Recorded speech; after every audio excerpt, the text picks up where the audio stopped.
जय जगन्नाथ सांग माने भलरे थांतु खुशी रे थांतु। आज मु करबा को जाऊची मशरूम करी।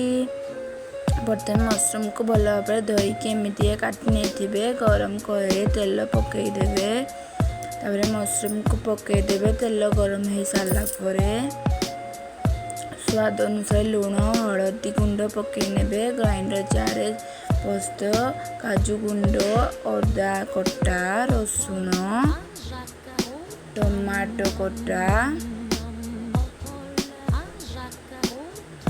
पियाज कटा पकई नेबे। तापरे ग्राइंडिंग करदेवे।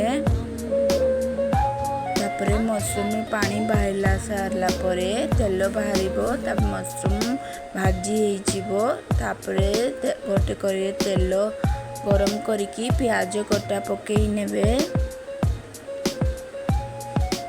मिटिका भाजी देबे। गोल्डन कलर हो गले पियाज मसला पेस्ट सब रखी पकई देबे। स्वाद अनुसार लुण पकईबे। लंका गुंड पकईबे।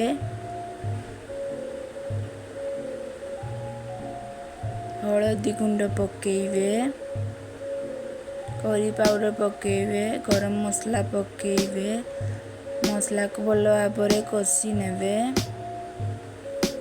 एमती थोड़े बनैकी देखंतु मशरूम करी ग्रेवी वाला। मशरूम को पकई नेबे। मसला भजा हो गले तापर चलई नेबे। पानी देखिकी देबे।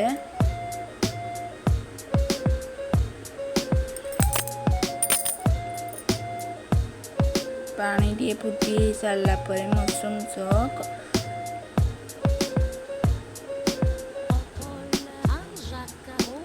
पत्र पकई नेबे। गला मशरूम।